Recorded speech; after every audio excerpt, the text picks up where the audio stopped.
My girlfriend called me a walking credit card at the party I paid for, so I left that night, and that's when her life started to fall apart. I am a 36-year-old man. I was with Jessica, a 32-year-old woman, for almost 4 years, or I should say, I was with her. Let me tell you about me. I grew up in a middle-class family in Ohio. My dad was a car fixer man. He taught me how good it is to work with my hands. My mom worked in the office part of a hospital. She showed me what it means to work hard at something. After high school, I went to a small college, then to a bigger school to learn about building houses. After finishing school, I moved to Denver. I had only an old Honda car and $600. Now I have my own building company. At first, it was just me and my friend Mike working on small house fixes from my truck. Now we have 17 people working for us. We have work for the next 8 months. We fix up nice kitchens and make special outdoor spaces. We build decks and outdoor kitchens and things like that. My job is not fancy. I still go to work with dirt under my nails. I sweat through my shirt every day. I have to deal with papers that let me build and problems getting materials. But after working very hard for 9 years, I bought a good house last year. It has 3 bedrooms and sits on a big piece of land. I've been fixing it up little by little. I have real money in the bank now. I can take a day off and not worry about paying my bills. Jessica worked in medicine sales. She always looked perfect. She wore only fancy clothes. She got her hair done every week at a place that gives you champagne. Her nails were always done nicely. She was the kind of woman who would spend $400 on face cream and not think twice. We met at a money-raising event that my friend made me go to. I thought she was too good for me. I was there because I gave a backyard fix-up as a gift. I wore the only nice set of clothes I had. It was dark blue and a bit too big for me. She wore a silver dress that probably costs more than what I pay each month for my house. She looked like she came from a magazine. She came to talk to me while I was standing near the bar feeling weird. She told me her name. She seemed to really like what I do for work when I told her. Now I think about it, she was probably figuring out how much money I make while I was talking to her. She gave me her phone number before she left. I thought it might not be real, but she wrote back to me the next day. The first few months were great. The sex was very good. She seemed to like my job. She came to a workplace one time. She said she didn't like her shoes getting dirty, but she still came. After 6 months, she had her own drawer at my house. After 1 year, she stayed at my house 5 nights a week. But she kept her own apartment in the city. I found out later that I was paying for it with money she never paid back. Looking back, there were many signs that something was wrong. She said she lost her credit card at least once a month. She would ask me for money. Her car always needed to be fixed right when new fancy clothes came out in stores. She would say small things like how I could look nice when I tried, or how she was making my life better. She would say her head hurt when it was her turn to pay for dinner. But the sex was great. She was very beautiful, and truthfully, I was just happy that a woman like her wanted to be with a man like me. I was dumb, right? It was not all bad. Not at first, anyway. She could be very nice at times. She would remember things I said I liked. She gave me a very nice watch for my birthday. But I found out later she used my credit card to buy it. She would tell her friends good things about me. She called me my handsome builder man. For a man who grew up feeling just okay, getting that kind of attention from a beautiful woman felt really good. But as time went by, things changed. The nice times happened less often. She asked to borrow money more often. The things she said about my job went from fun teasing to not hiding that she looked down on it. But I was like a frog in water that gets hot slowly. I didn't know I was in trouble until it was almost too late. Jessica's 32nd birthday was 2 weeks ago. I spent a month planning it. I got a special room at a fancy place called Aspen Grove. It was a restaurant where small food plates cost $30. I could have gone to my friend Tom's restaurant. I fixed his kitchen and he would have given us a deal. But Jessica always said his place was not nice enough for big events. I asked 15 of her friends to come. I ordered a special cake with gold you can eat and something called mirror glaze. The cake alone cost $250. I spent about $4,800 that night. I didn't even think twice about writing the check. That's what you do when you love someone, right? On her birthday, I left work early to make sure everything was just right. The restaurant set up the room just like I asked. There were flowers on every table.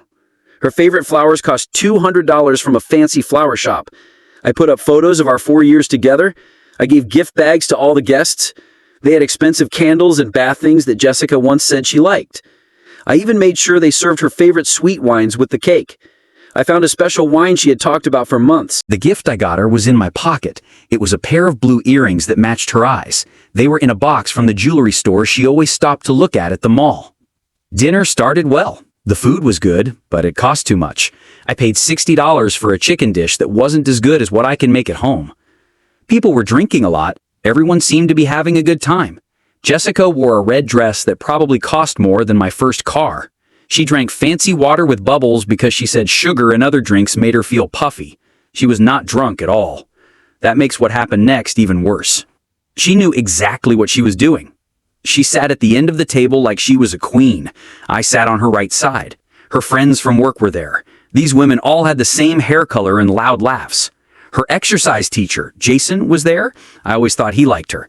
He looked weird wearing real clothes instead of gym clothes. Her sister, Nicole, was there. Some friends from college were there too.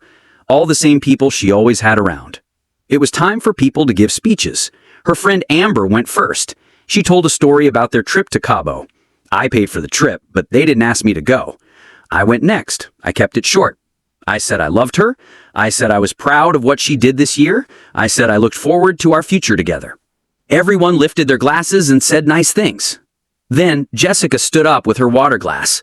I thought she was going to thank everyone for coming, but she looked around the room with a strange smile. She put her hand on my shoulder, her nails dug into me a little. Then she said in a loud voice so everyone could hear, "This is my boyfriend Mark. He pays for everything. He buys me whatever I want. He follows me around like a little puppy." She stopped talking and looked around. She made sure everyone was listening to her. The table was quiet for a few seconds. Then her friends, these women who have had a lot of surgeries, started laughing. Not everyone laughed. Her sister looked like she wanted to hide under the table. My friend Ben, who I had invited, just looked down at his plate. But enough people laughed that I felt like I couldn't breathe. The person who was filling water glasses stopped. He didn't know what to do. I saw him look at another worker. Both of their eyes were wide. I must have looked strange because Jessica rolled her eyes and said, "Oh my God, it's just a joke. Don't be so serious." But she didn't sound like she was joking. She sounded like she looked down on me. She had no respect for the man who just spent almost $5,000 to celebrate her birthday. I quietly put my napkin on the table and stood up. I didn't say anything. I just took my jacket from the back of my chair. The earrings in my pocket felt heavy. She said in a mean voice, "Where do you think you're going?"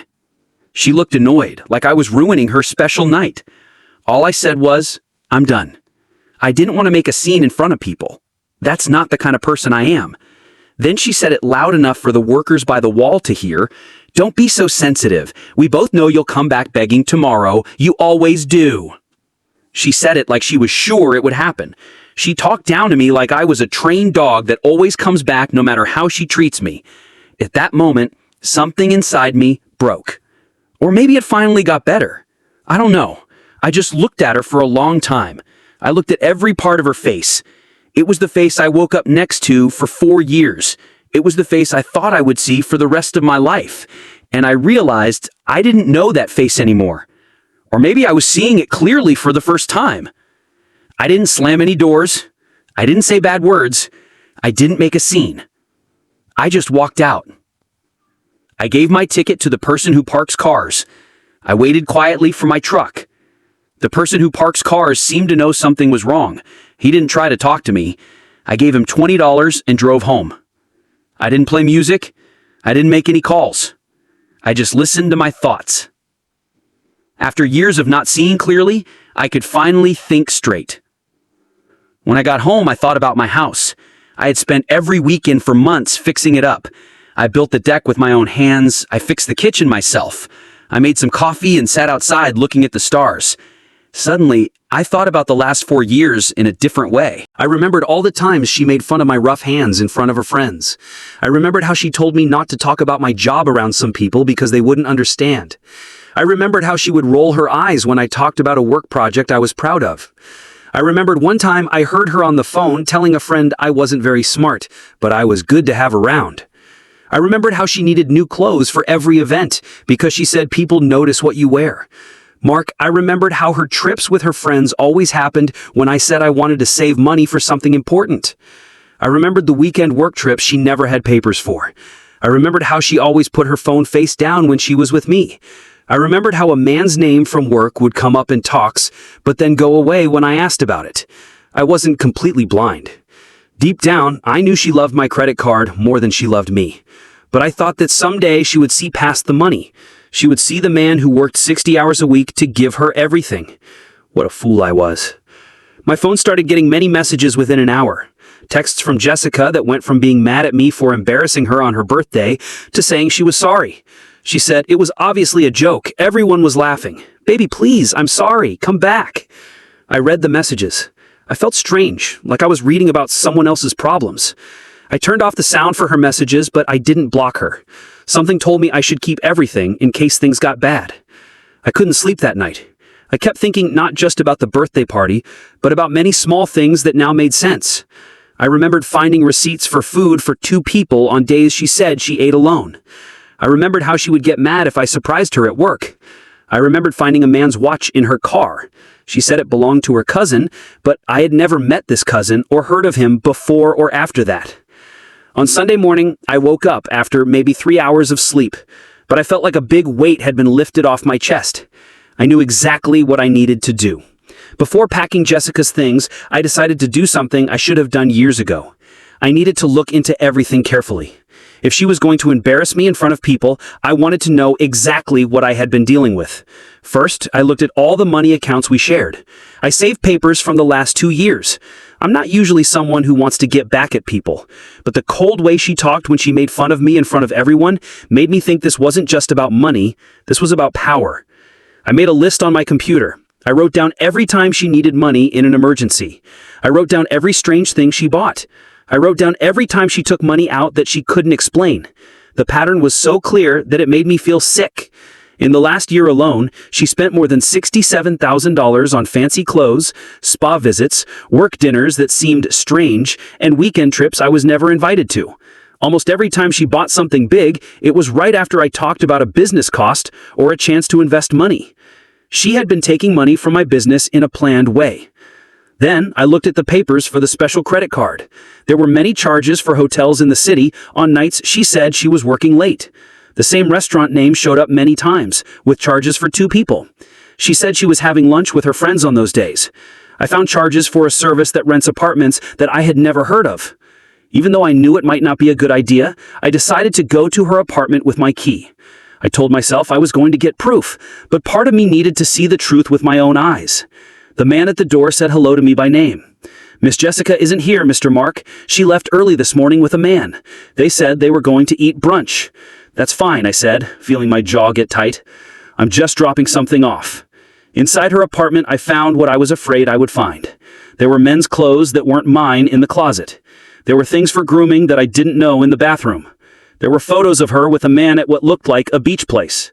The photos were from a week when she told me she had an important work meeting in Chicago. I took pictures of everything. I didn't touch anything. Not because I respect her privacy. That was over. I took pictures because I needed proof that no one could argue with. The last thing that proved everything was a book I found next to her bed.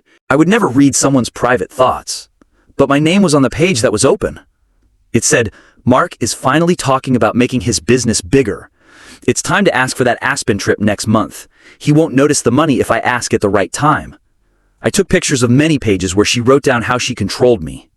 It said things like, "Act like I care about the kitchen project equals get a new Gucci bag. Pretend to be impressed by his work meeting equals weekend at the spa." She had been treating me like a game the whole time. As I left, I stopped at the front desk. "Quick question," I said. "I'm helping Jessica with something. How often does she rent out her apartment on Airbnb?" The man at the door looked uncomfortable. "I'm not supposed to talk about what the people who live here do, sir." I nodded to show I understood. Then I said in a casual way, "No problem. Her sister Nicole mentioned it. I was going to help take new photos for the listing." His face relaxed. "Oh, if you're helping, that's different. It's very popular. People usually rent it 3 or 4 nights a week. The cleaning people come every morning around 10 o'clock. I thanked him and left. Everything started to make sense. She had been renting the apartment I was paying for. She kept the money. and she stayed at my house for free. It was the perfect trick. I spent the rest of Sunday gathering all of Jessica's things from my house. Her clothes, makeup, jewelry, the exercise bike she used 2 times, the 6 pairs of fancy shoes in my closet, all the expensive face creams and hair things in my bathroom. I put everything in boxes very carefully. I wrote on each box exactly what was inside. Clothes, bathroom things, jewelry, electronics, shoes. It took about 4 hours to find everything. It was amazing how much of her stuff was in my house when she had her own apartment that she used to make money. I put her key on top of the jewelry box. I put everything in my truck. As I was checking the house one last time, I found the birthday card I got for her. It was still on my dresser. I never gave it to her. Inside, I wrote a note about how much I loved her. There was also a gift card for a weekend trip to Santa Fe that I planned. I tore it all up and threw it in the trash. I felt nothing but relief. On Monday morning, I didn't go to her apartment like I planned. Instead, I went to my lawyer's office with all the proof I had collected. Robert had taken care of the legal papers for my business for years. We'd become friends. "This is quite a situation," he said, looking at the photos and money papers. "What exactly do you want to do here, Mark?" "I want to protect myself, my business, and the things I own," I said. "And I want to make sure she can't make it look like I'm the bad person." Robert nodded in a smart way. "First, we write down everything in a formal way. Then we make a clean break that follows the law. No unclear parts that she can use to her advantage." We spent 3 hours writing papers. We wrote a formal letter to stop giving her money. We wrote special letters to credit card companies to remove her from my cards. We wrote official notices for any accounts or services we shared. We even wrote a paper telling her not to say bad things about me. "What about the apartment?" I asked. "I've been paying her rent for almost 3 years. Robert thought for a moment. "The fact that she rented it out illegally gives us an advantage. If the person who owns the building found out, she would have to move out. They could take legal action against her for breaking the rental rules." "I don't want to be like her," I said. "It's not about getting back at her, Mark," he said. "It's about protecting yourself from more harm. She has shown she will use anything against you." That afternoon, I called the company that manages the building directly.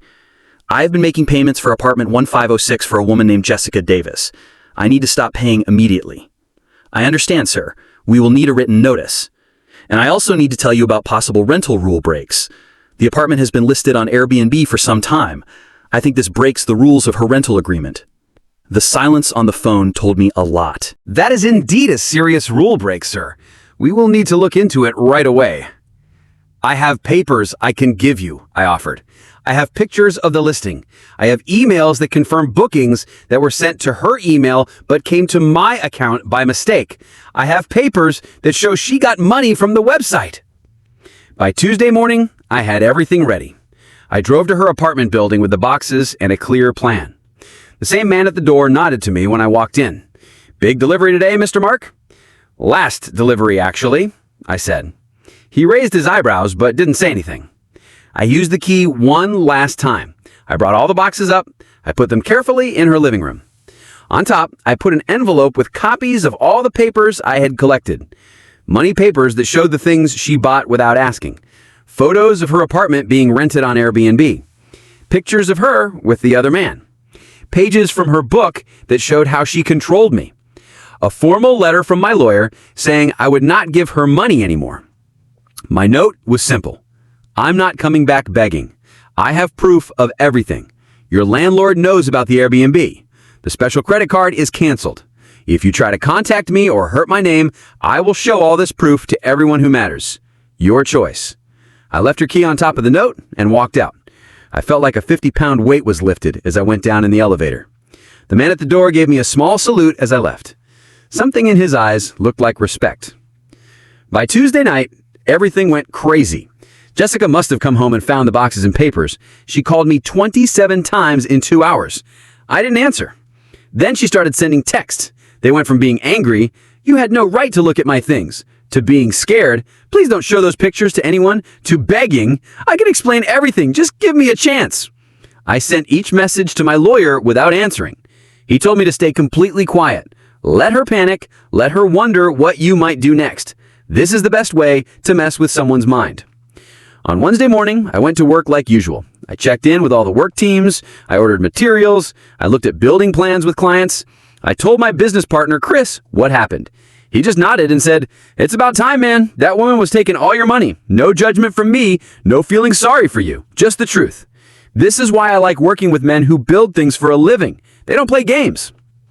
By Wednesday afternoon, Jessica was saying very bad things about me on social media. She posted about how some men can't handle strong women.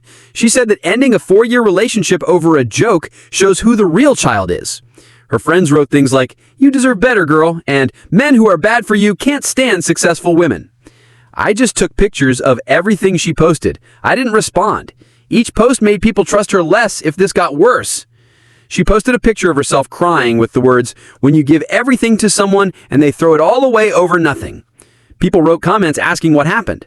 She gave unclear answers about men who can't handle being told the truth about themselves. I almost gave in and responded publicly with what really happened. But something stopped me. Fighting on social media wouldn't fix anything. The people who were important to me knew the truth. Everyone else could believe what they wanted. That night, I got a call from a number I didn't know. Even though I knew it might not be a good idea, I answered. "Is this Mark?" a man's voice asked. "Who's asking?" "My name's Eric. I think we need to talk about Jessica." My stomach felt tight. "I'm listening." Hell, I don't even know what to call it. We've been seeing each other for about 8 months. She told me you two were basically broken up. She said you were just living together for money reasons until the rental agreement ended. I actually laughed. There is no rental agreement. I own my house, and we were very much together until her birthday party 2 days ago. Silence on the other end. Then he said, "Damn, she told me that necklace was from her parents." "What necklace?" "The blue one. She said it was a special family thing. The necklace I gave her for Christmas cost me almost $3,000. "Look," Eric continued, "I'm not calling to make trouble. I just found your number in her phone while she was in the shower. Some things haven't made sense. And after what happened yesterday with her landlord calling about the Airbnb rule breaks, I needed to know if she played me too." "Join the club," I said. "How did you meet her?" "At a medicine sales meeting in Phoenix. I work for a company that competes with hers. She came to talk to me at the hotel bar. The same way she came to talk to you at the money-raising event. A classic hunter finding new prey." "What's your plan now?" I asked. He sighed. "I have pictures of her telling me you two were pretty much separated. I thought you might want them for your records." I gave him my email address. And sure enough, 10 minutes later, I had a folder with conversations. They proved she had been actively chasing Eric while living in my house and spending my money. She told him I was mean to her emotionally. She said I controlled her money, when in reality I was paying for her whole way of life.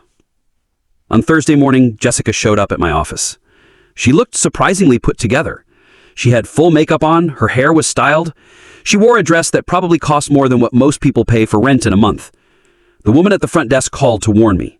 "Do you want me to tell her you're in a meeting?" she asked. "No," I said. "Send her back, but first call Chris and ask him to come to my office. And maybe have security ready just in case." Chris arrived first. He gave me a look that asked what was going on. I quickly explained the situation. "Do you want me to stay?" he asked. "Just for the first few minutes. Witness protection," I said. When Jessica walked in, her face looked a little sad when she saw Chris there. She had clearly planned to talk to me alone. "We need to talk in private," she said. Her voice sounded sweet, but her eyes looked cold. "Chris is my business partner. Anything you need to say, you can say in front of him." She gave him an angry look, but quickly got over it. She sat in the chair across from my desk. "Mark, baby, this has all been a big mistake. That joke at my birthday, I was just nervous and it came out wrong. You know I love you." I didn't respond. I just looked at her. "The Airbnb thing, I was just trying to help with money. I should have told you, but I was saving to surprise you with a vacation." I still didn't say anything. "And those photos with Eric? He's just someone from work. Nothing happened. You're the only one I want." Finally, I spoke. "Are you done?" She blinked, clearly surprised by how calm I was. I just want us to fix this. I'll pay you back for everything, I promise." I took out a folder and slid it across the desk. "Inside are all the messages between you and Eric for the past 8 months. He contacted me yesterday. It seems you told him we were pretty much broken up and just living together for money reasons." The color left her face. "Also inside is a printout of all the money you've taken from me in the last 2 years. Over $112,000 total. There's also a formal letter from my lawyer saying that any more contact from you will be treated as harassment. And finally, there's a copy of the report your landlord filed with the rental people about your illegal renting activities." Her face twisted with anger. "You son of a bitch. You think you can just throw me away like garbage? I made you. Before me, you were just a pathetic builder with dirt under your nails. I gave you class. I gave you status." Chris moved uncomfortably behind me. I stayed perfectly calm. "Is that all?" I asked. "This isn't over," she said in a mean voice as she stood up. "I know things about your business. Permits that weren't filed right. Cash jobs you didn't tell the tax people about. I could ruin you with one phone call." And there it was, the final proof of who she really was. I smiled, which seemed to bother her more than if I had gotten angry. Every permit for every job is filed correctly. Every dollar is written down. My business was successful before you, and it will be successful after you. But thank you for adding trying to blackmail me to the list of reasons this is over. I stood up. "Chris will show you out. Any more communication needs to go through my lawyer." As Chris walked her to the door, she turned back. Tears were suddenly running down her face. "Please, Mark, I'm sorry. I really do love you. I just got scared of how much I need you." For a moment, I felt a small doubt. Then I remembered her voice at the birthday dinner. "You'll come crawling back by tomorrow. You always do." "Goodbye, Jessica," I said, turning back to my computer. It has been 3 weeks since the birthday party disaster. Things have settled into a new normal. My lawyer called to tell me that Jessica was officially made to leave her apartment for breaking the rental rules. The company that manages the building is taking legal action against her for the Airbnb money she made without permission. It was about $42,000 over the past year. That was money that came directly from the rent I was paying. Last week, I got a call from Jessica's sister, Nicole. We had always gotten along. She was one of the few people at the birthday dinner who looked shocked by what Jessica said. "Are you doing okay?" she asked when I answered. "Getting there," I said. "What's up?" It turned out the medicine sales job wasn't going well. Jessica had been in trouble at work for months, not for missing sales goals, like she said, but for acting unprofessional with clients and having inappropriate relationships with coworkers, more than one. The days she missed after we broke up, plus a formal complaint from Eric's company about her having a personal relationship without telling anyone, which broke industry rules, got her fired. She didn't get any extra money when she left.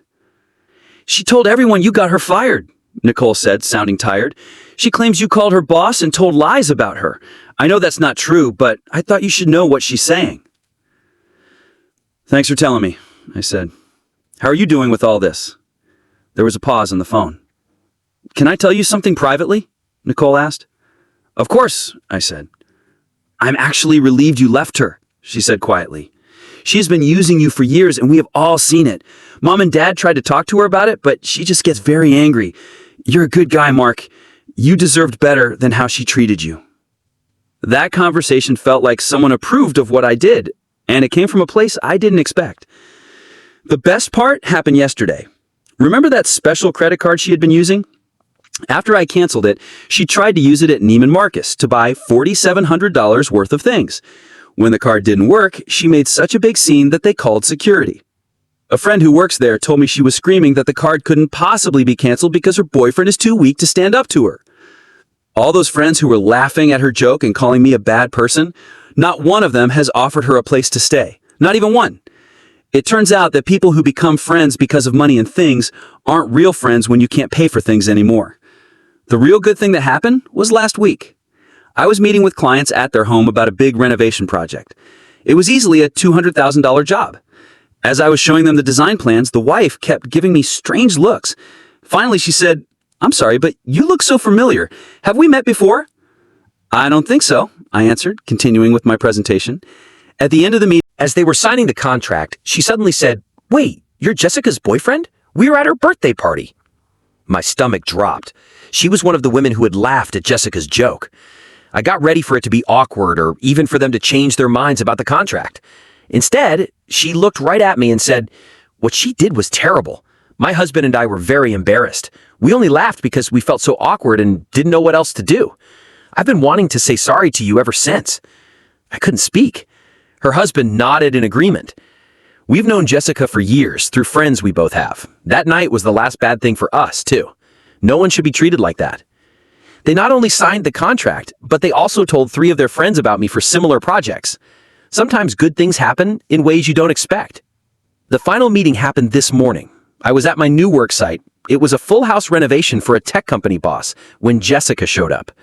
She looked messy. She had very little makeup on. Her hair was in a messy ponytail. She wore jeans and a simple shirt. For her, this was like looking homeless.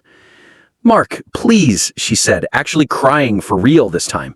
"I've lost everything. My job, my apartment, my friends. I have nowhere to go. My parents won't even let me come back home. They said it's tough love or something." I kept looking at the framework. I didn't even look at her. "Please, Mark, I'll do anything. I've learned my lesson. I'll get a real job. I'll help pay. I'll be better. Just please don't leave me like this." I finally looked at her. For a second, I felt bad. Then I remembered her voice. "You'll come crawling back." "Looks like you're the one crawling now," I said quietly. "It doesn't feel good, does it?" I turned to walk away, then stopped. "Oh, and Jessica, that diamond bracelet you lost last year, the one you made me buy a new one for, I found the original one in your makeup bag when I was packing your things. I also found the earrings from Christmas before last that you said were stolen, and the missing Cartier watch. I wonder how many other things you lost so I would buy them twice." The look on her face told me everything. It wasn't just a few things. It was something she did many times. "You know what the sad part is?" I continued. "If you had actually loved me, even half as much as you loved my money, I would have given you everything anyway. You didn't have to lie and control me, but you couldn't see past the money to the real person." As I walked away, my boss who watches the work, Juan, came up beside me. "Boss, do you want me to call security?" I shook my head. "No need. She's leaving." And she did, crying all the way to her car. Her car was making that strange knocking sound again. It's funny how it always did that when she wanted something expensive. Juan just shook his head. My ex was like that. People who use others can smell a good man from far away. "How do you get over it?" I asked him. He shrugged. Time and finding someone who actually cares about who you are, not what you can give them. Last night, I had dinner with a woman named Megan. She owns a small bakery that sells bread to local restaurants. I met her when she delivered bread to my friend Tom's place. She came wearing jeans and a simple sweater.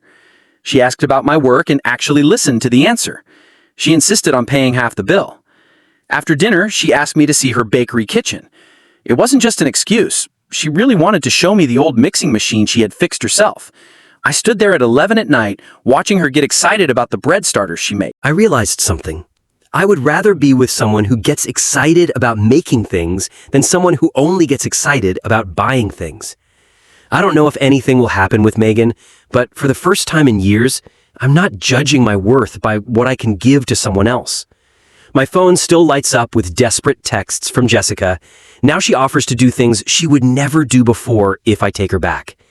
Each text makes me more sure I made the right choice. Some men never break free from dating someone who sees them as a machine that gives money. I was lucky. I got to see the truth in the most public way possible. And even though it hurt, it probably saved me years of my life. The part that makes me feel good is that I've started giving money to a program that teaches people about money. It helps people see an escape from relationships where someone uses them for money. The woman who runs the program was very surprised when I told her my story. She asked if I would think about speaking at their next class. I'm not sure if I'm ready for that, but maybe someday my experience can help someone else see the warning signs I missed. Just last week, I saw Jason, Jessica's former exercise teacher, at the hardware store. He came to talk to me carefully, like he was afraid I might hit him. "I just want you to know," he said, "she tried the same thing with me after you left. She came to the gym crying about needing a place to stay, offering, well, you know. I told her no immediately." I nodded, thankful for his honesty. Smart man. "She wasn't just cheating with Eric," he added. "There were at least 2 other guys I know about. She would bring them to my 6 a.m. class when she thought no one who knew you would be there. This information should have hurt me, but instead it felt like proof that I had made the right choice. The last parts of the puzzle were coming together." "Thanks for telling me," I said, truly grateful. "For what it's worth," Jason said as we said goodbye, "you seem happier now, less, bent over." He was right. I stand taller these days. I sleep better too. As for Jessica, I heard through Nicole that she finally moved back to her hometown in Arizona. She got a job at her uncle's insurance company. Apparently, she's been telling everyone there that she left Denver because her ex-boyfriend was mean to her. Same old Jessica, changing the story to make herself look like the victim. But here's the thing about small towns. Your reputation follows you. And from what Nicole tells me, it didn't take long for people to see through her act. The constant need for people to approve of her, the demands for expensive things, the way she controls people. When you've been using the same tricks your whole life, it becomes very obvious to anyone who is paying attention. Megan and I have been taking things slow. She's nothing like Jessica. She builds things instead of just using them up. She gets excited about making things of value instead of taking things from others. The other night, she helped me put in cabinets in my kitchen renovation project. We were covered in sawdust and laughing the whole time. She never once complained about her nails getting messed up. I'll admit, I still have trouble trusting people. I still get a little nervous when Megan reaches for her wallet at dinner. I still find myself wondering if there's something I'm not seeing. But I'm working on it. I'm building something healthy, step by step, just like I build my projects with a good foundation this time. So if you're reading this and you see your own relationship in my story, all I can say is that respecting yourself is not something you should give up. And trust me, walking away from the wrong person makes it easier to find the right one. The best way to get back at someone isn't to make them suffer. It's to live so well that they finally understand exactly what they lost.